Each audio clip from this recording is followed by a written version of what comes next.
اسودو باب افعلال، اس کا معنی سیاہ ہونا، جیسے احمرار سرخ ہونا، ابیضاض سفید ہونا.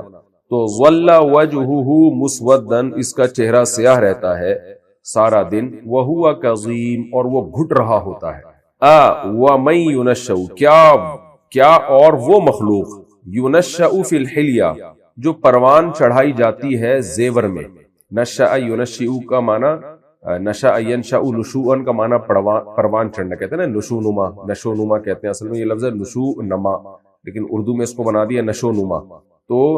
اسی سے ہے ینشأ، کسی کی نشو نما کرنا، تو ینشأ فعل مجہول ہے.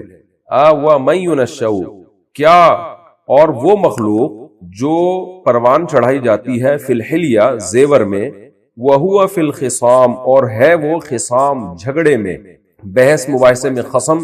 آپ کے فریق ثانی کو کہتے ہیں جس کا آپ سے جھگڑا چل رہا ہو، یعنی دونوں ایک دوسرے کے خصم ہوتے ہیں. تو خصام کا معنی جھگڑا، یعنی بحث مباحثے میں جو جھگڑا ہوتا ہے. وہو فی الخصام، اور یہ جھگڑے میں غیر مبین، واضح کرنے والی نہیں ہے، یعنی اپنی بات کو صحیح طرح سے ایکسپلین کرنے کی قدرت نہیں رکھتی، اس میں وہ بلاغت نہیں ہوتی. اب دوبارہ ترجمہ کر دیتا ہوں. کیا اور وہ مخلوق، کیا اور کا مطلب کیا، واو سے پہلے یہاں جملہ محذوف ہے جس پر عطف ہو رہا ہے. یعنی کیا تم نے اللہ کی طرف بیٹیوں کی نسبت کر دی ہے، یعنی کیا وہ مخلوق جس پہ تمہارا چہرہ سیاہ ہو جاتا ہے اور وہ زیورات میں پلتی ہے، یعنی تم بیٹیوں کی نسبت اللہ کی طرف کر رہے ہو. تو اللہ تعالیٰ سوال پوچھ رہے ہیں کیا وہ مخلوق جس کی وجہ سے تمہارا چہرہ بھی سیاہ ہو جاتا ہے جب پتہ چلتا ہے بیٹی پیدا ہو گئی ہے، اور دوسری بات یہ کہ وہ مخلوق جو زیورات میں پلتی ہے اور وہ بات کو بیان کرنے میں غیر مبین ہے، جب اس کی کسی سے ڈیبیٹ ہوتی ہے تو اس میں وہ بلاغت نہیں ہوتی، یعنی کیا اس کو تم اللہ کی طرف منسوب کرتے ہو. وَجَعَلُوا الْمَلَائِكَةَ الَّذِينَ هُمْ عِبَادُ الرَّحْمَنِ إِنَاثًا، اور انہوں نے بنایا ہے فرشتوں کو،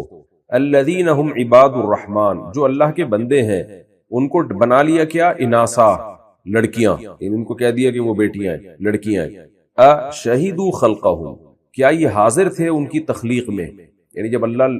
فرشتوں کو بنا رہا تھا تو کیا یہ دیکھ رہے تھے کہ ان کو لڑکا بنا رہا ہے کہ لڑکیاں بنا رہا ہے. ستکتب شہادتہم، تو ان کی شہادت لکھی جائے گی، یعنی اگر یہ دیکھ رہے تھے اور واقعی اس دیکھنے کے بعد گواہی دے رہے ہیں تو ان کی گواہی لکھ لی جائے گی. وہم شہادتہم ویسألون، اور ان سے سوال پوچھا جائے گا، یعنی آج گواہی دے دو کہ ہم دیکھ رہے تھے تو ہم گواہی لکھ لیتے ہیں اور اس کے بارے میں پھر ہم تم سے سوال کریں گے. وقالوا، اور یہ کہتے ہیں، لو شاء الرحمن، اگر رحمان چاہتا، ما عبدناہم، ہم ان کی عبادت نہ کرتے، یعنی فرشتوں کی، جنات کی اور بتوں کی ہم عبادت نہ کرتے. ما لہم بذالک من علم، نہیں ہے ان کے لیے اس دعوے پر من علم کوئی دلیل. میں نے بتایا تھا نا علم کا مطلب بہت دفعہ ترجمہ علم کا دلیل سے کیا جاتا ہے. ان ہم الا یخرصون، نہیں ہے یہ لوگ مگر اٹکل کرنے والے. خرص کہتے ہیں ایسے ہی کہتے ہیں کوئی پھینک رہا ہو بیٹھ کے لمبی لمبی، تو اندازے سے باتیں کر رہا ہو، کوئی دلیل نہ اس کے پاس. یہ نہیں ہے مگر ایک اٹکل کی باتیں کرنے والے. ام آتیناہم کتابا، کیا ہم نے دی ہے ان کو کوئی کتاب، من قبلہ، اس سے پہلے، فہم بہ، پس یہ لوگ ہیں اس کتاب کے ساتھ مستمسکون، مضبوطی سے تھامنے والے. یعنی کیا ہم نے ان کو اس سے پہلے، یعنی قرآن سے پہلے کوئی کتاب دی ہے کہ قرآن چھوڑ کر یہ لوگ اس کتاب کو مضبوطی سے تھامے ہوئے ہیں جس میں لکھا ہوا ہے کہ ان کی عبادت کرنا. بل قالوا، نہیں کچھ بھی نہیں ہے، بلکہ بس یہ تو ایک ہی بات کہتے ہیں، انا وجدنا آباءنا، ہم نے پایا ہے اپنے باپ دادا کو، علی امتن، ایک امت پر، ایک طریقے پر، امت طریقے کو بھی کہتے ہیں. وَإِنَّا عَلَىٰ آثَارِهِمْ، اور بے شک ہیں ہم ان کے نشانات پر، مہتدون، سیدھا چلنے والے. اہتدا کا معنی راستے پہ چلنا، یعنی ہم ان کے آثار پر ہی مہتدون چلے جا رہے ہیں. ہمیں ہدایت اور گائیڈنس یہاں سے مل رہی ہے اپنے باپ دادا کے آثار سے، کہ جو انہوں نے کیا ہم وہی کریں گے. وَكَذَلِكَ مَا أَرْسَلْنَا مِن قَبْلِكَ، اسی طرح ہم نے نہیں بھیجا آپ سے پہلے، فی قریۃ، کسی بستی میں، من نذیر، کوئی بھی ڈرانے والا، الا قال، مگر کہا ہے، مترفوہا، اطرافا یطرفو اطرافن، مال و دولت کسی کو دینا جس کی بنیاد پر وہ اترانا شروع کر دے. مترف، جو وہ لوگ جن کو دولت دی گئی تھی وہ اترانے لگے تھے، وہ تو مترفونا تھا، اور جب ہا کی طرف مضاف کر دیا تو نون ضمیر گر گئی. اللہ فرماتے ہیں اسی طرح ہم نے آپ سے پہلے کسی بستی میں کوئی ڈرانے والا نہیں بھیجا مگر اس بستی میں جو اترانے والے لوگ تھے، تکبر کرنے والے لوگ تھے، انہوں نے یہی کہے تھے، یعنی اسی طرح کہا ہے جیسے آپ کی قوم کہہ رہی ہے، اسی طرح پہلے لوگوں نے بھی یہی جملہ کہا ہے۔ وہ جملہ کیا ہے؟ انا وجدنا آباءنا، بے شک ہم نے پایا ہے اپنے باپ دادا کو، علی امتن، ایک طریقے پر، یعنی ایک امت کا مطلب جو سب ایک ہی طریقے پر تھے، وہ شرک والا طریقہ تھا۔ وَإِنَّا عَلَىٰ آثَارِهِمْ، اور ہم انہی کے آثار پر مقتدون، اقتدا کر رہے ہیں، ہم انہی کے جو نشانات وہ چھوڑ کر گئے ہیں نا، اسی کے پیچھے چل رہے ہیں۔ مقتدون اصل میں مقتدیون تھا، مقتدون تو بہت آسان لفظ ہے نا، مقتدی کس کو کہتے ہیں؟ جو امام کے پیچھے ہو۔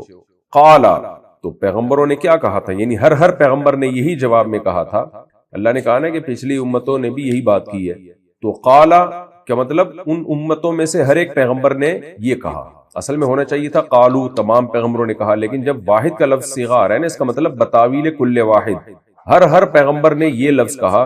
اولو جئتکم، کیا تم پیروی کرو گے باپ دادا کی؟ ولو جئتکم، اگرچہ میں تمہارے پاس آیا ہوں، باہدا، زیادہ ہدایت کے ساتھ، مما وجدتم، اس طریقے سے جو تم نے پایا ہے، علیہ آباءکم، جس پر تم نے اپنے باپ دادا کو پایا ہے۔ یعنی اولو جئتکم باہدا، اہدا اس میں تفضیل ہے، یعنی اگر تمہارے باپ دادا سے زیادہ ہدایت والا طریقہ، زیادہ اچھا طریقہ میں لے کر آؤں، تو بھی کیا تم اپنے باپ دادا ہی کو فالو کرو گے؟ قالو، تو وہ جواب میں کہتے تھے، انا بما ارسلتم به، بے شک ہم اس دعوت کے ساتھ جس کے ساتھ تم بھیجے گئے، کافرون، انکار کرتے ہیں ہم۔ فانتقمنا منہم، اللہ کہتے ہیں ہم نے ان قوموں سے انتقام لیا۔ فانظر، پس ہے مخاطب، دیکھ تو، کیف کان عاقبۃ المکذبین، جھٹلانے والوں کا انجام کیسا ہوا۔ مختصر رکوع تھا، یہ ہو چکا، اب ہم اس کی تفسیر کی طرف چلتے ہیں۔ آپ کو معلوم ہے پچھلے رکوع میں سورہ زخرف جو شروع ہوئی تھی، میں زخرف کا مطلب بتانا بھول گیا تھا۔ زخرف سونے کو کہتے ہیں، مزخرف اس چیز کو جس پر سونے کا پانی چڑھایا گیا ہو۔ تو کیونکہ سورت میں اللہ تعالیٰ نے سونے اور چاندی کا ذکر کیا ہے کہ کافر جو اللہ کے نافرمان ہیں، اگر یہ خوف نہ ہوتا کہ ساری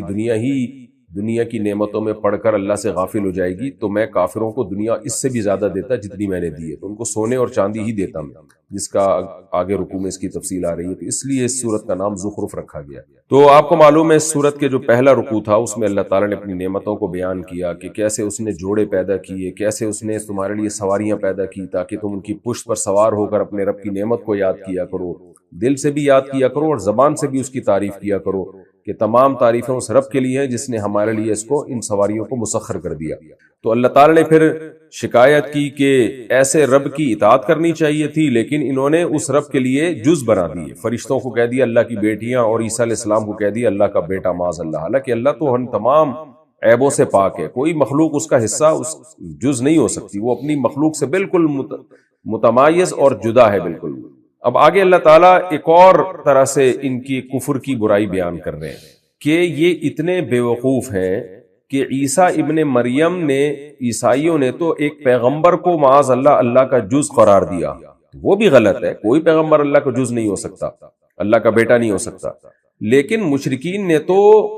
حد ہی کر دی، ان سے بھی 6 ہاتھ آگے نکل آئے، وہ حد یہ کر دی کہ اپنے لیے یہ لوگ بیٹی پسند نہیں کرتے،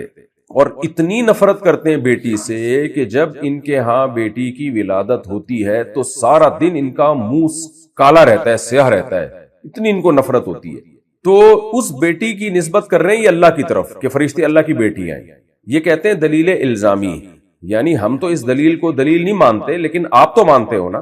تو آپ کے نظریے کے مطابق۔ اس کی مثال ایسے ہے جیسے ایتھیس اور ملحد لوگ جب اسلام پہ اعتراض کرتے ہیں تو دلیل میں قرآن کی آیتیں بھی پیش کرتے ہیں، وہ اب سوال پیدا ہوتا ہے بھائی آپ تو قرآن کو مانتے نہیں ہو، تو آپ کیوں قرآن دلیل کے طور پر ہمارے خلاف پیش کر رہے ہو؟ تو جواب میں وہ ملحد کیا کہتے ہیں، بھائی میں نہیں مانتا، تم تو اس کو حجت مانتے ہو نا، تو اپنے نظام کے مطابق وہ قرآن سے دلائل دینے کی کوشش کر رہے ہوتے ہیں، اگرچہ وہ دلائل غلط ہوتے ہیں لیکن وہ حجت کو تمام کرنے کے لیے، اس کو کہتے ہیں دلیل الزامی، یعنی ہم تو اس دلیل کو دلیل نہیں مانتے لیکن آپ تو مانتے ہو نا، تو آپ کے خلاف یہ دلیل ہے۔ تو اب اس کی مثال ہے جیسے کچھ لوگ جو ہے اپنے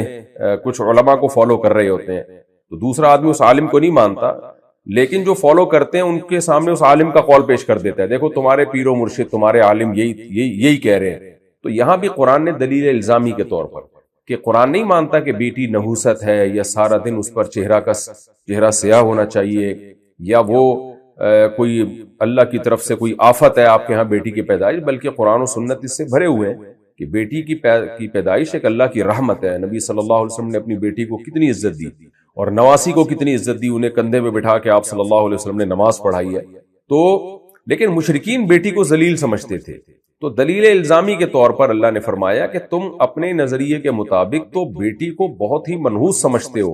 اور عار محسوس کرتے ہو کہ ہماری طرف کسی کی بیٹی کی نسبت ہو کہ ہم اس کے باپ ہیں۔ تو جس چیز کو خود عار محسوس کرتے ہو اس کو تم اللہ کی طرف کیسے منسوب کر رہے ہو؟ یعنی یہ مشرک واقعی بے وقوف ہی ہوتے ہیں۔ اب آج کل کے مشرکوں کو بھی دیکھ لو نا، کوئی لاجک کی بات ان کے پاس کبھی بھی نہیں ہوتی، بس ایسے ہی ایک ہوا میں جو ہے نا تیر چلا رہے ہوتے ہیں۔ تو ایک دلیل تو اللہ تعالیٰ نے یہ دی ان کے شرک کے غلط ہونے کی، باطل ہونے کی، کہ تم خود بیٹی کو منحوس سمجھتے ہو، تو تمہارے نظریے اور عقیدے کے مطابق تو اللہ کی طرف بیٹی کی نسبت ہونی ہی نہیں چاہیے۔ اور یہ کیسے ہو سکتا ہے کہ اللہ تمہارے لیے بیٹوں کو منتخب کرے، تمہیں بیٹے دے، اور اپنے لیے بیٹیاں منتخب کر لے، یعنی تمہارے خیال کے مطابق؟ ایک بات۔ دوسری بات یہ کہ یہ تو الزامی دلیل تھی نا، دوسری تحقیقی دلیل کہ جب لڑکا اور لڑکی کی بات آتی ہے کہ اللہ کے لیے اگر اولاد ٹھہرانا ہی ہو، جو کہ 100% غلط ہے، لیکن اس میں کوشش یہ کی جاتی ہے کہ ایسی جنس کی نسبت کی جائے جس کو اپنے لیے بہتر سمجھتے ہو، اور وہ فی نفسی ہی بھی بہتر ہے۔ تو جب بھی لڑکا اور لڑکی میں موازنہ کیا جائے گا تو لڑکے کو ہمیشہ دنیا میں فضیلت دی جاتی ہے، اس کو زیادہ اچھی جنس سمجھا جاتا ہے، چاہے مسلم ہو یا غیر مسلم، سبھی اس کو فوقیت دیتے ہیں، اس کی اندر صلاحیتیں زیادہ ہوتی ہیں۔ تو یہ حقیقت میں ایک چیز مسلم ہے کہ عورت میں جو میجورٹی ہے خواتین، عورت کی جو جنس ہے وہ مرد کی جنس سے بہتر نہیں ہے۔ ہاں کچھ عورتیں مردوں سے بہتر ہو سکتی ہیں عقل میں، قوت بیان میں، لیکن خواتین کا جب موازنہ مردوں سے کرایا جائے تو عقل کے لحاظ سے، کانفیڈنس کے لحاظ سے ان میں کمی ہوتی ہے، جس کی اللہ نے دو دلیلیں دی ہیں کہ اوَمَن يُنَشَّأُ فِي الْحِلْيَةِ، کیا وہ جو زیورات میں پلتی ہے، تو زیورات میں پلنا، زیب و زینت میں مشغول رہنا، یہ ناقص العقل ہونے کی ایک ظاہری علامت ہوتی ہے۔ آپ مردوں میں بھی دیکھ لیں، جو بہت ہی ہائی لیول کے لوگ ہوتے ہیں، جو بہت ہی ایک لیڈر بننے کی جن میں صلاحیت ہوتی ہے، وہ ہر وقت اپنا نوک پلک درست کرنے میں نہیں لگے رہتے، بس وہ اتنا خیال کرتے ہیں کہ ہم دیکھنے میں صحیح نظر آئیں۔ ایسا نہیں ہوتا کہ بیوٹی پارلر میں بیٹھے رہیں یا شیشے کے سامنے اپنے آپ کو میک اپ کرتے رہیں، یہ فنکاروں اداکاروں کا کام ہوتا ہے، ہر وقت اپنے آپ کو یہ شو کرنا میں بڑا ہینڈسم ہوں میں یوں۔ لیکن آپ نے دیکھا جو ذہین لوگ ہوتے ہیں، جو دماغ سائنسدانوں کو آپ دیکھ لیں یا کوئی پروفیسروں کو آپ دیکھ لیں، جو بھی دماغ استعمال کرنے والے دنیا کے ذہین ترین لوگ ہوتے ہیں، وہ زیب و زینت میں زیادہ مشغول نہیں ہوتے۔ زیادہ زیب و زینت میں مشغول رہنا اور ہر وقت اس بات کی فکر کرنا کہ میں اٹریکٹیو نظر آؤں اور لوگ مجھے دیکھ کے میری تعریفیں کریں، یعنی اس چیز کو مسلط کر لینا، یہ انسان کے ناقص العقل ہونے کی دلیل ہے۔ تو اللہ کہتے ہیں کہ اوَمَن يُنَشَّأُ فِي الْحِلْيَةِ، عورت میں یہ صفت کوٹ کوٹ کے بھری ہوئی ہے، وہ زیورات میں پلتی ہے، یعنی اس کو شوق ہوتا ہے زیب و زینت کا،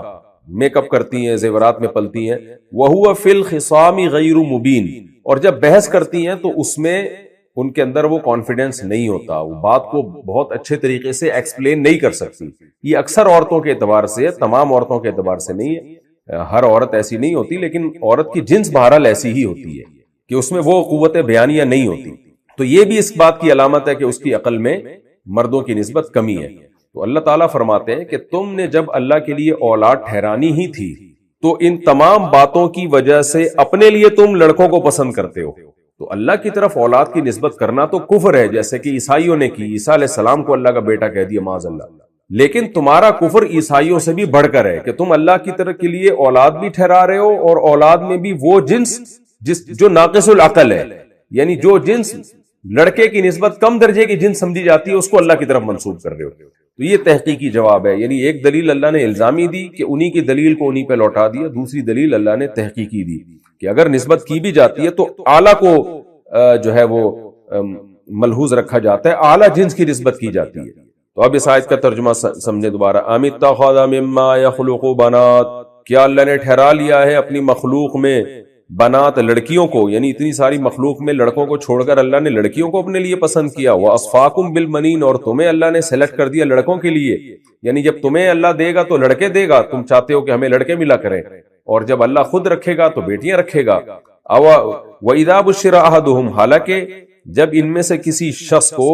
بشارت دی جاتی ہے بما ضرب للرحمن مثلا، اس مخلوق کی جس کو اللہ کے لیے یہ بطور مثال کے بیان کرتے ہیں، یعنی مثال اللہ کی بیان کرتے ہیں کہ اللہ کی بیٹیاں ہیں، تو اس مخلوق کی جب ان کو خوشخبری دی جاتی ہے، یعنی بیٹی کی جب خوشخبری دی جاتی ہے تو اپنا ان کا حال کیا ہوتا ہے، ظل وجہہ مسودا،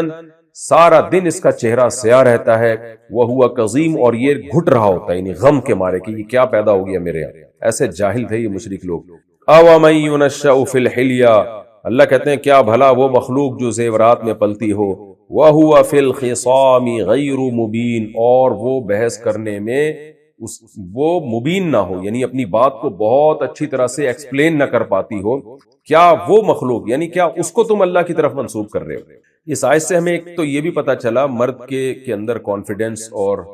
عقل جو ہے زیادہ ہوتی ہے۔ آج ہمارا جو سیکولر لبرل طبقہ وہ ہر جگہ عورت اور مرد کی مساوات کا قائل ہے، ہر جگہ، تو یہ فطرت کے خلاف باتیں ہیں۔ تو اس میں عورت کے لیے کوئی عیب کی بات نہیں ہے کہ اگر وہ مان لے کہ اللہ نے مردوں میں زیادہ صلاحیت رکھی ہے، وہ بھی اللہ نے ہی رکھی ہے، کوئی مردوں نے خود تھوڑی پیدا کی ہے۔ ہاں بعض عورتیں مردوں سے زیادہ ذہین ہوتی ہیں، جیسے بعض عورتیں مردوں سے زیادہ طاقتور ہوتی ہیں، بعض عورتوں میں مردوں سے زیادہ بات کو ایکسپلین کرنے کی صلاحیت بھی ہوتی ہے، لیکن ایک جنس کی بات ہو رہی ہے، اوور آل دیکھا جائے تو مرد کی جو وہ ہے وہ اس کے اندر اللہ نے صلاحیتیں عورت سے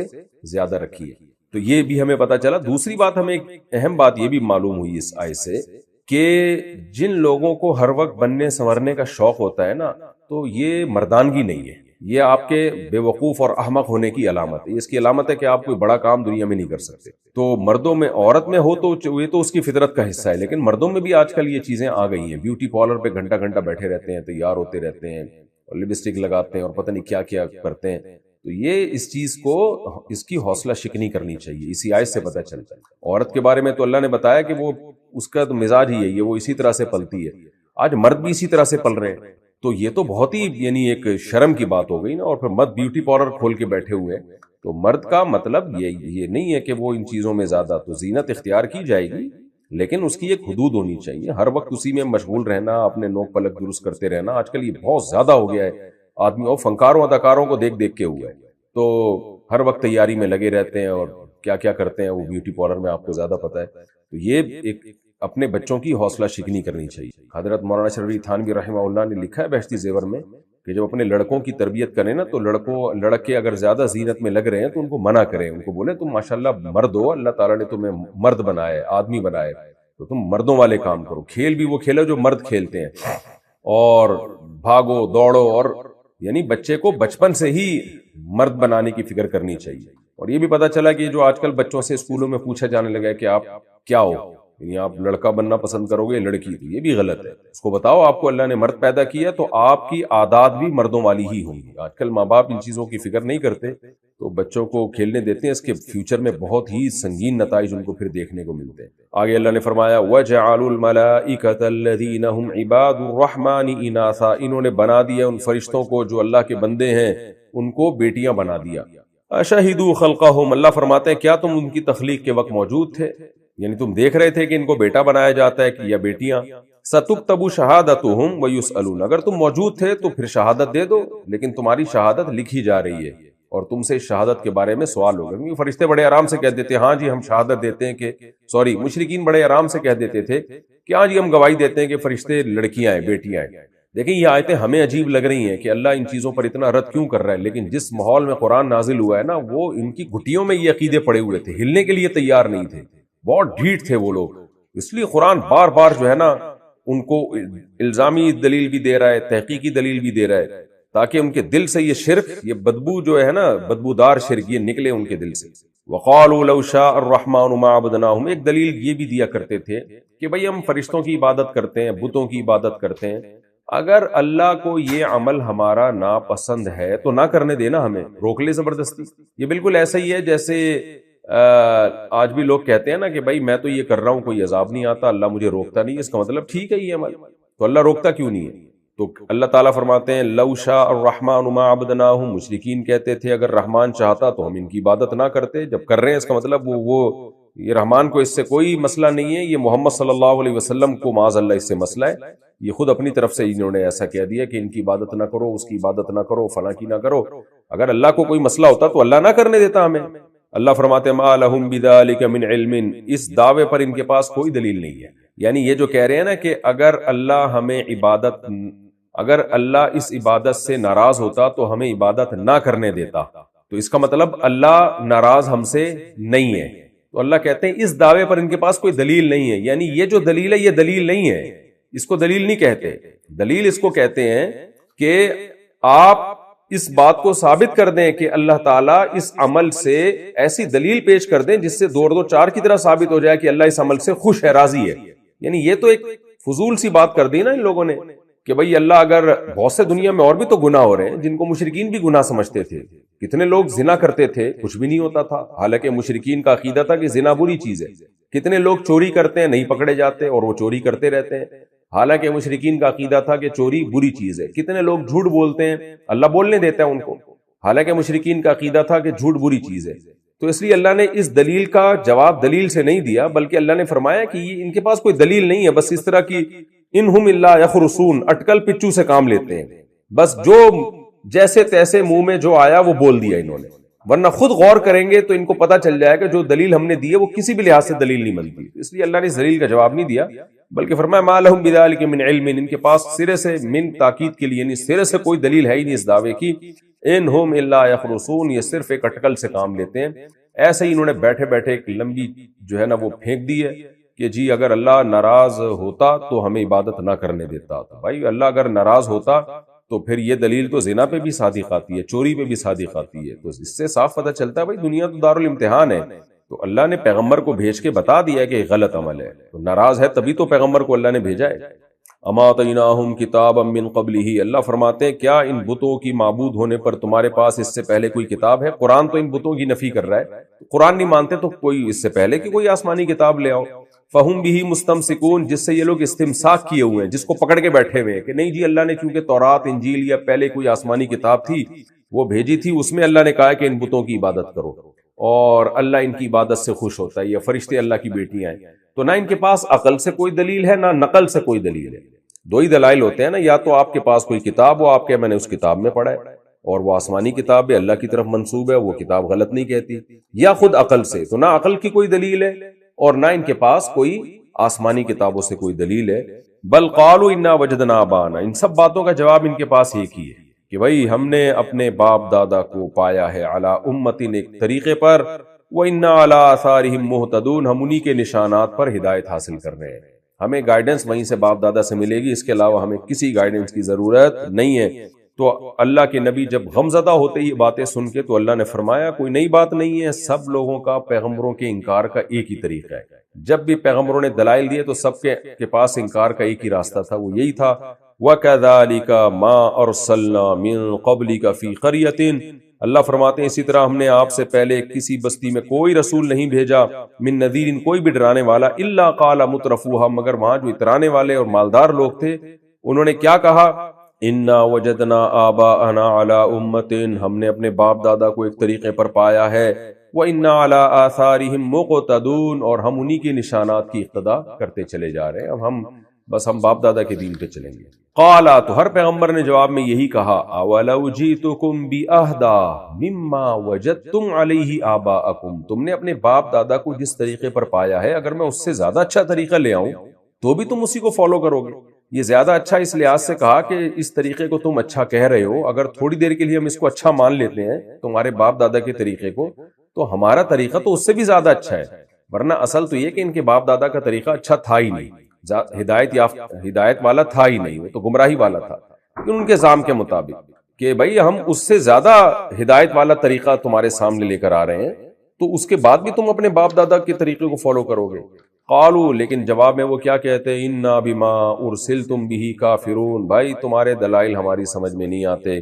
تمہیں جس پیغام کو دے کر بھیجا گیا ہے نا، یعنی تمہارے ظام کے مطابق ہم اس کا انکار کرتے ہیں. تو مشرکین نے یہی جواب دیا ہمیشہ. اللہ فرماتے ہیں فانتقمنا منہم، دیکھو پھر ہم نے ان سے انتقام لیا. فانظر، دیکھ ہے مخاطب، کیف کان عاقبۃ المکذبین، جھٹلانے والوں کا پھر انجام کیسا ہوا. یہ رکوع الحمدللہ کمپلیٹ ہو گیا. اب ہم اگلے رکوع کی طرف چلتے ہیں. سورہ زخرف کا رکوع نمبر 3 اور 25ویں پارے کا رکوع نمبر 9. حسب معمول مختصر لفظی ترجمہ مختصر گرامر کے ساتھ ہوگا، پھر انشاءاللہ اس کی تفسیر ہوگی۔ بسم اللہ الرحمن الرحیم۔ وَإِذْ قَالَ إِبْرَاهِيمُ لِأَبِيهِ وَقَوْمِهِ، اور جب کہا ابراہیم نے اپنے باپ اور اپنی قوم سے، اِنَّنِي بَرَاءٌ، کہ ہم سب، کہ بے شک میں بری ہوں۔ براءٌ کا لفظ کئی بار ایکسپلین کر چکا ہوں، میں بری ذمہ ہوں، یعنی میں تمہارے جو دین ہے نا، جو معبود ہیں ان سے دستبردار ہوتا ہوں۔ مما، ان معبودوں سے، تعبدون جن کی تم عبادت کرتے ہو، ان سے میں دستبردار ہوتا ہوں۔ الا الذی، ہاں ایک خدا ہے، فطرنی، جس نے مجھے پیدا کیا، اس سے دستبردار نہیں ہوتا میں۔ فإنہ سیہدین، تو بے شک وہ میری رہنمائی کرے گا۔ سیہدین اصل میں تھا سیہدینی، یا کو حذف کر کے نون کے نیچے زیر کو باقی رکھ دیا، تو وہ مجھے ہدایت دیتا رہے گا، سیدھا راستہ دکھاتا رہے گا۔ وجعلها کلمۃ باقیۃ، اور بنا دیا ابراہیم نے اس کو ایک کلمہ، یعنی میں ان تمام معبودوں سے بری ہوں، صرف ایک خدا کی عبادت کا قائل ہوں۔ اس کو ابراہیم علیہ السلام نے بنا دیا ایک ایسا سینٹنس، ایک ایسا کلمہ، باقیۃً، جو باقی رہنے والا، فی عقبہ، آپ کی نسل میں۔ عقب ایڑی کو بھی کہتے ہیں، اور ایڑی پیچھے ہوتی ہے نا، تو جو بھی چیز آپ کے بعد ہو، آپ کے پیچھے ہو، تو عقب ہی آپ کے بعد، یعنی جو نسلیں آپ کے بعد آنے والی تھیں، ان میں اس کلمے کو، اس کلام کو ایک کلمہ باقیہ بنا دیا انہوں نے، اس توحید کو ایک کلمہ باقیہ بنا دیا، یعنی ایسا کلمہ جو باقی رہنے والا ہو، یعنی نسلوں میں چلا دیا اس کو، کہ بھئی ہم نے صرف ایک خدا کی عبادت کرنی ہے۔ تبھی آپ نے دیکھا نا، یعقوب علیہ السلام نے بھی وفات کے وقت اپنے ساری اولادوں کو بلا کے کہا تم میرے بعد کس کی عبادت کرو گے، یعنی شرک سے بچنا تھا۔ تو یہ نسل در نسل چلتا آتا رہا، یہی وجہ ہے کہ نبی صلی اللہ علیہ وسلم کے دور تک بھی بہت سے عرب شرک سے بچا کرتے تھے، یعنی ہر دور میں ایسے لوگ رہے ہیں جو توحید پرست تھے۔ لعلہم یرجعون، تاکہ یہ لوگ لوٹتے رہیں، یعنی شرک سے توحید کی طرف لوٹتے رہیں، جب ان کو پتا چلے نا کہ ہمارے باپ نے یہ وصیت کی تھی۔ بل متعت ہؤلاء وآباءهم، اللہ فرماتے ہیں کہ اس کا تقاضا تو یہ تھا کہ یہ لوگ توحید پرست ہوتے، لیکن ایسا کیوں نہیں ہوا؟ وجہ اس کی ہے کہ بلکہ میں نے ان کو اور ان کے باپ دادا کو متعت، دنیا کا مال و متاع دے رکھا ہے۔ دنیا کا مال و متاع ملتا ہے تو انسان نصیحتیں بھول جاتا ہے، پھر وہ بس خواہشات کے پیچھے چلتا ہے۔ بل متعت ہؤلاء وآباءهم، بلکہ میں نے ان کو اور ان کے باپ دادا کو دنیا کا مال و متاع دیا ہے۔ حتی جاءہم الحق، یہاں تک کہ ان کے پاس حق آ گیا، ورسول مبین، اور ایک واضح رسول، یعنی مال و متاع میں نے دے رکھا ہے ان کو، تو جس کی وجہ سے یہ شرک سے غافل رہے ہیں، یہاں تک کہ اب واضح رسول ان کے پاس آ گئے، یعنی صرف ابراہیم علیہ السلام کی وصیت نہیں بلکہ نیا پیغمبر آ گیا ان کو سمجھانے کے لیے۔ ولما جاءہم الحق، لیکن ہوا کیا ہے کہ جب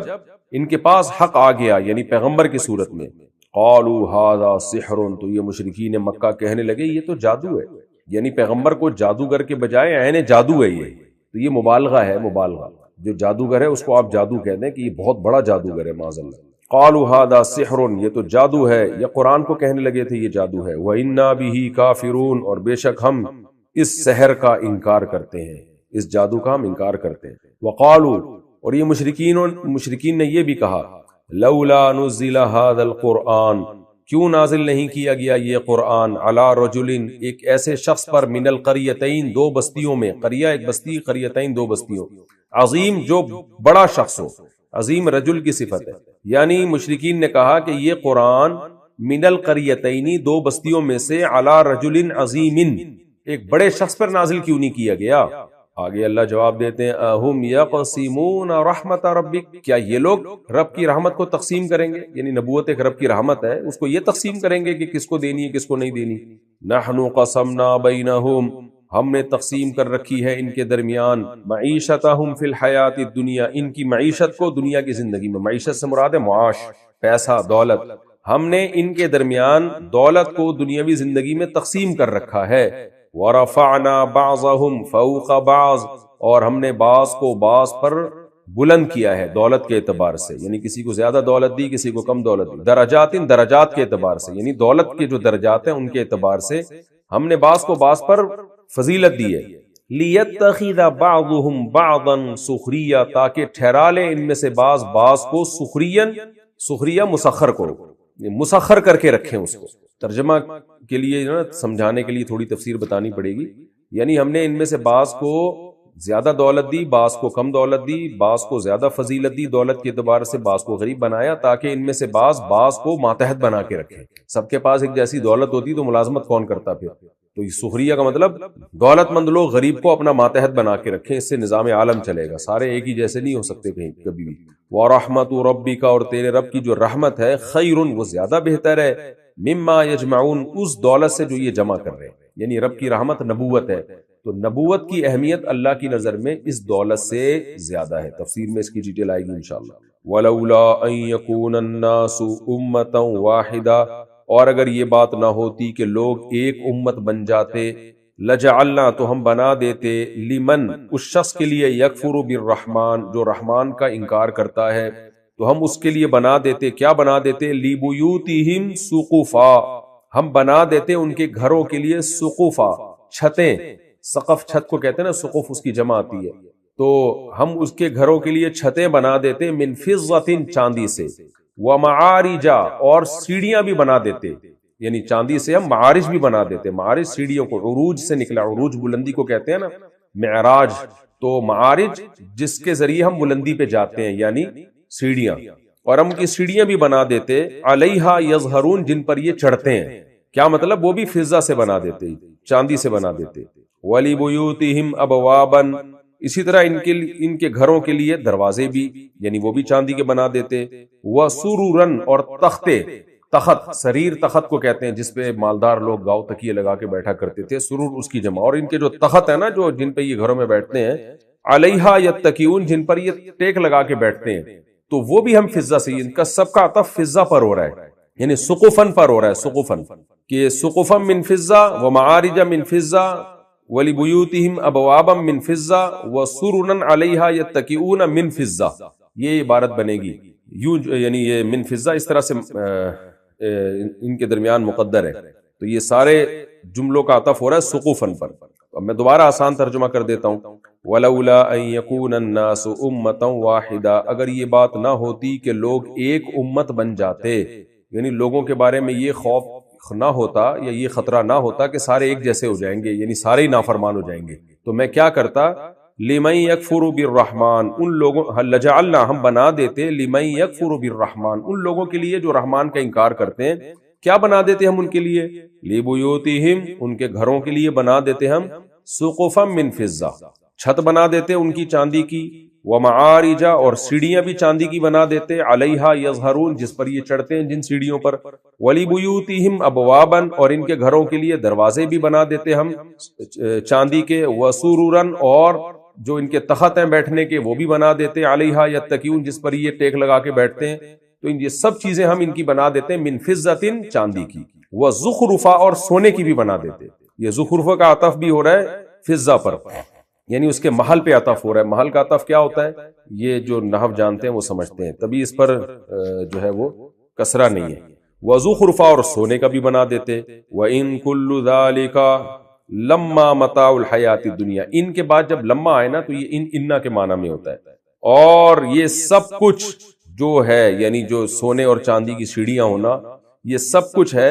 متاع الحیات الدنیا، دنیاوی زندگی کا سامان، یہ جو کچھ بھی ہے نا یہ صرف اور صرف دنیاوی زندگی کا سامان ہے، والآخرۃ عند ربک للمتقین، اور آخرت تیرے رب کے نزدیک پرہیزگاروں کے لیے۔ یہ رکو بھی آسان ہے، اس کا مختصر ترجمہ ہو گیا، میں جلدی سے اس کی تفسیر کر دیتا ہوں، تھوڑا سا وقت باقی ہے۔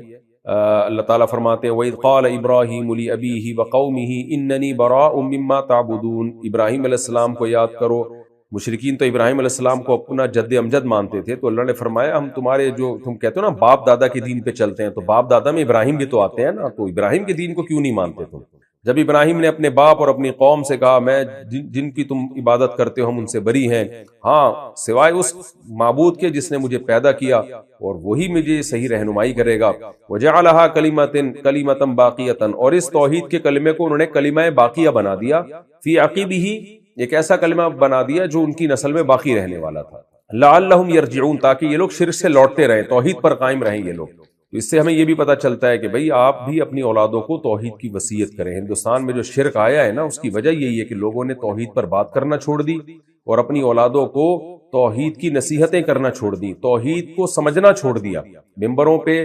توحید کو ایکسپلین ہی نہیں کیا جاتا کہ توحید کہتے کس کو ہیں۔ تبھی ہماری سوسائٹی میں آپ دیکھیں نا بر صغیر میں اہل اسلام میں کس قدر تیزی سے شرک آیا ہے، مزار پرستی اور یہ سب کچھ جو ہم دیکھ رہے ہیں جو کچھ ہو رہا ہے، نبی کے عشق کے نام پہ. تو وجہ اس کی یہ کہ ہم نے ابراہیم علیہ السلام کی اس وصیت پر عمل نہیں کیا. تو اس آیت سے ہمیں پتہ چلتا ہے. آگے اللہ فرماتے ہیں بل متعت ہؤلاء وآباؤہم، بلکہ ہوا یہ کہ میں نے ان کے اور ان کے باپ دادا کو دنیا کی زینت دی، جس سے انہوں نے ابراہیم علیہ السلام کی وصیت ہی بھول گئے. یہاں تک کہ اب کیا ہوا، حتی جاءہم الحق، حق آ گیا ان کے پاس، یعنی زیادہ واضح حق آ گیا. وہ کیا تھا، ورسول مبین، وہ حق کیا تھا، رسول. یہ واو تفسیری ہے کہ حق سے مراد ہے رسول مبین، جو کھول کھول کے توحید بیان کر رہے ہیں. صرف وہ وصیت نہیں ابراہیم علیہ السلام کی چلی آ رہی، بلکہ کھول کھول کے اب توحید بیان کرنے والا رسول آ گیا. لیکن اس رسول کے ساتھ انہوں نے کیا کیا، ولما جاءہم الحق، جب ان کے پاس حق آیا، قالوا ھذا سحر، کہنے لگے یہ جادو ہے. حق سے مراد قرآن بھی ہو سکتا ہے، تو یہ قرآن جو ہے جادو ہے. وَإِنَّا بِهِ كَافِرُونَ، اور ہم اس کا انکار کریں گے، کیونکہ قرآن کا اثر بہت ہوتا تھا تو وہ کہتے تو جادو ہے، اثر بہت ہو رہا ہے. وَقَالُوا لَوْلَا نُزِّلَ هَذَا الْقُرْآنُ عَلَى رَجُلٍ مِّنَ الْقَرْيَتَيْنِ عَظِيمٍ، اور یہ بھی کہنے لگے بھائی یہ قرآن اگر نازل ہی ہونا تھا تو دو بستیاں ہیں، حدیث میں آتا ہے اس سے مراد مکہ اور طائف. مکہ اور طائف میں کسی بڑے آدمی پر نازل کیوں نہیں ہوگی، یعنی مالدار اور دولت مند پہ کیوں نازل نہیں ہو گیا یہ قرآن، ایک یتیم اور مسکین پیغمبر پہ کیوں نازل ہوا، محمد صلی اللہ علیہ وسلم پہ کیوں نازل ہوا، وہ فلاں سردار پہ ہونا چاہیے تھا. آگے اللہ نے اس کا جواب دیا، ہم یقسمون رحمت ربک، کیا یہ لوگ رب کی رحمت تقسیم کریں گے، یعنی رب کی جو رحمت ہے نبوت اس کے ٹھیکیدار یہ لوگ ہیں، یہ فیصلہ کریں گے کس پہ ہونی چاہیے تھی نبوت، کس پہ نہیں ہونی چاہیے. تو آگے اللہ فرماتے ہیں مال کی جو ویلیو ہے میری نظر میں نبوت سے کم ہے، اس کے ٹھیکیدار تم نہیں ہو. وہ میں جس کو چاہتا ہوں مالدار بناتا ہوں، جس کو چاہتا ہوں غریب بناتا ہوں. تو جو مال کم درجے کی چیز ہے اس میں اللہ انسانوں سے نہیں پوچھتا کہ کس کو دولت دینی ہے، کس کو غریب رکھنا ہے. تو نبوت تو اس سے بہت اونچے درجے کی چیز ہے، اس میں لوگوں سے تھوڑی پوچھوں گا کہ مشرکین سے کہ تم مشورہ دے کے بتاؤ، مجھے کر کے بتاؤ کہ میں نے کس کو نبی بنانا ہے. تو اس لیے اللہ نے فرمایا کہ کیا یہ لوگ رب کی رحمت تقسیم کریں گے، یعنی رحمت سے مراد ہے نبوت. آگے اللہ فرماتے ہیں نحن قسمنا بینہم معیشتہم فی الحیات الدنیا، ہم نے ان کی معیشت یعنی دولت کو دنیاوی زندگی میں ان کے درمیان تقسیم کیا، اس میں ان سے مشورہ نہیں لیا، جس کا نتیجہ کیا نکلا ہے، ورفعنا بعضہم فوق بعض درجات، ہم نے ان میں بعض کو بعض پر درجات کے لحاظ سے فضیلت دی ہے. درجات سے مراد دولت کے درجات، کسی کو تھوڑا کروڑ پتی بنایا، کسی کو بہت بڑا کروڑ پتی بنا دیا، کسی کو ارب پتی کو. دیکھیں آپ کتنا لوگوں میں فرق ہے. تو ورفعنا بعضهم فوق بعض درجات لیتخذ بعضهم بعضا سخریا، اور اس میں حکمت یہ تھی کہ تاکہ بعض کو غلام بنا کے رکھیں، ماتحت بنا کے رکھیں. تبھی آپ دیکھیں نا ایک فیکٹری کا مالک ہوتا ہے، 20 اس کے ملازم ہوتے ہیں، تو اسی میں نظام کائنات تھی. تو نظام عالم اسی میں، اگر انسانوں سے پوچھا جاتا تو انسان کہتے سب کو بہت زیادہ دولت دے دو، تو نظام عالم برباد ہو جاتا. کوئی کسی کا ماتحت نہ ہوتا، کوئی کسی کا ملازم نہ ہوتا، سارے ایک ہی جیسے ہوتے، تو دنیا میں کوئی بھی حکومت اس طرح سے چلتی نہیں ہے. وَرَحْمَتُ رَبِّكَ خَيْرٌ مِّمَّا يَجْمَعُونَ، اللہ فرماتے ہیں تیرے رب کی رحمت یعنی مراد اس سے نبوت ہے، وہ تو اس دولت سے بہت بہتر ہے جو یہ جمع کر رہے ہیں. تو جو کم درجے کی چیز ہے اس میں انسانوں سے نہیں پوچھتا، اپنی مرضی سے دولت کو میں نے تقسیم کیا، کسی کو مالدار کسی کو غریب بنا دیا. جو اعلیٰ درجے کی رحمت ہے یعنی نبوت ہے، اس میں تھوڑی لوگ مشرکین سے پوچھوں گا کہ طائف اور مکہ میں کس کو بنانا چاہیے تھا، وہ میری سلیکشن ہوگی. اور آگے اللہ فرماتے ہیں وَلَوْلَا يَكُونَ النَّاسُ أُمَّةً وَاحِدَةً، باقی مشرکین جو دولت کو بہت بڑا سمجھ رہے ہیں نا کہ طائف اور مکہ میں جو بہت بڑا دولت مند ہے، تھا کوئی اس کا حدیث میں نام بھی ہے، تو فلاں بہت بڑا دولت مند جو ہے اس کو نبوت ملنی چاہیے تھی. تو اللہ فرماتے ہیں اس کا مطلب یہ کہ یہ لوگ دولت کو کوئی بہت بڑی چیز سمجھتے ہیں، جبکہ دولت اللہ کی نظر میں کوئی بہت بڑی چیز نہیں ہے، بہت بڑی چیز نہیں ہے. اس کی دلیل یہ ہے کہ اگر اللہ تعالیٰ کو یعنی دنیا میں یہ خطرہ موجود نہ ہوتا کہ کافروں کو اللہ بہت زیادہ دولت دے دے گا تو مسلمان بھی کافر ہو جائیں گے. یعنی یہ اس آیت میں یہ بتایا جا رہا ہے کہ دولت کی اللہ کی نظر میں زیادہ ویلیو نہیں ہے. اس کی دلیل یہ ہے کہ اللہ یہ کافروں کو بھی بہت دیتا ہے، حالانکہ کافر اللہ کے دشمن ہیں، لیکن اللہ کی نظر میں اس کی ویلیو نہیں ہے. تو اسی وجہ سے اللہ نافرمانوں کو بھی بہت زیادہ دے دیتا ہے کہ بھائی فنا ہونے والی ہے نا، کتنے دن عیش کر لے گا، کتنے دن مزے اڑا لے گا، چل لے بھائی. حالانکہ اللہ کو پتا ہوتا ہے کہ اس کے دل پہ مہر لگ چکی ہے، یہ ہدایت پہ نہیں آئے گا، پھر بھی اللہ دے دیتا ہے دولت. تو اپنے دشمنوں کو کوئی بہت اعلیٰ چیز تھوڑی دیتا ہے، لیکن اللہ کو پتا ہے فنا ہونے والی چیز ہے، کتنے دن عیاشی کر لے گا. تو اللہ کہتے ہیں کہ میرا دولت کے بارے میں یہ اصول ہے کہ اگر کافروں کی بے پناہ دولت کو دیکھ کے یہ ڈر، یہ یعنی دنیا میں یہ خطرہ موجود نہ ہوتا، اللہ کو تو ڈر نہیں، اللہ کی طرف تو ڈر کی نسبت نہیں کی جائے گی، یعنی فی نفسی ہی یہ خطرہ موجود ہوتا ہے کہ اگر نافرمانوں کو بے پناہ دولت دے دی جائے نا تو فرما برداروں کی آزمائش اور بڑھ جائے گی. وہ اسی میں احساس کمتری میں دبے چلے جائیں گے، بھائی یہ کافروں کے پاس اتنی دولت، ہم غریب ہیں، ہمارے پاس تو روٹی بھی نہیں کھانے کو. تو اللہ فرماتے ہیں اس وجہ سے میں تھوڑی مسلمانوں کو بھی دولت دے دیتا ہوں، نیک لوگوں کو بھی دے دیتا ہوں. ورنہ اصولی طور پر تو مسلمانوں کے لیے جنت ہے، ان کو تو دنیا میں ملنا ہی نہیں چاہیے کچھ بھی. تو اصولی طور پر تو میں کافروں کو دنیا میں بہت زیادہ نواز دیتا، اس سے بھی زیادہ نوازتا جتنا ابھی دیا ہے میں نے، اور اتنا نوازتا کہ ان کے گھروں کے برتن، ان کی چھتیں، ان کی دیواریں، ان کے دروازے سب سونے چاندی کے بنا دیتا میں. اتنا عیش کرتے. لیکن اس سے نقصان کیا ہوتا کہ جو مسلمان ہیں نا بہت بڑی آزمائش میں پھنس جاتے ہیں، ان کے لیے آزمائش بڑھ جاتی ہے. بار بار ان کی دولت کو دیکھ کے ہوس کرتے اور کہتے شاید یہی برحق ہے، ہم نالائق ہیں. دیکھیں نا آج غیر مسلموں کی ترقی کو دیکھ کر مسلمان احساس کمتری میں جاتے ہیں کہ اسلام اگر برحق مذہب ہوتا تو کافر ترقی کیوں کرتے. تو اب اتنی آزمائش ہے مسلمانوں کے لیے، تو اگر اس سے بھی زیادہ اللہ کافروں کو دے دیتا تو مسلمان تو بہت زیادہ آزمائش میں آتے، اور کیا ہوتا کہ مسلمان بھی کافر ہو جاتے، تو پوری انسانیت ایک ہی امت بن جاتی، سارے کافر، سارے نافرمان. تو اب اللہ نے فرمایا وَلَوْلَا أَن يَكُونَ النَّاسُ، اگر یہ بات نہ ہوتی نا، فی نفسی، اس کا خوف دنیا میں موجود نہ ہوتا کہ لوگ ایک ہی امت بن جائیں گے، یعنی سارے ہی کافر ہو جائیں گے، تو میں کیا کرتا لَجَعَلْنَا لِمَن يَكْفُرُ بِالرَّحْمَنِ، میں بنا دیتا ان لوگوں کے لیے جو رحمان کا انکار کرتے ہیں، لِبُيُوتِهِمْ سُقُفًا مِّن فِضَّةٍ، ان کے گھروں میں چھتیں بھی چاندی کی بناتا، وَمَعَارِجَ عَلَيْهَا يَظْهَرُونَ، وہ سیڑھیاں جس پر یہ چڑھتے ہیں وہ بھی چاندی کی بناتا، وَلِبُيُوتِهِمْ أَبْوَابًا وَسُرُرًا، اور ان کے گھروں میں دروازے اور تخت جس پر یتقون، جس پر یہ بیٹھتے ہیں وہ بھی سب چاندی کی. اتنی دولت دیتا. وَزُخْرُفًا، اور چاندی کیا، سونے کی بنا دیتا میں. کچھ چیزیں چاندی کی ہوتی، کچھ سونے کی ہوتی.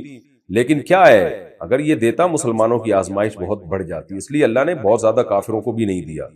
تھوڑا سا کم رکھا ہے. تو ورنہ اللہ کی نظر میں دولت کی ویلیو نہیں. یہ آیت یہ سمجھانے کے لیے کہ دولت کوئی اتنی امپورٹنٹ چیز نہیں ہے اللہ کی نظر میں جتنا تم سمجھ رہے ہو. مشرکین تو یہاں تک سمجھنے لگے تھے کہ دولت مند ہی کو نہ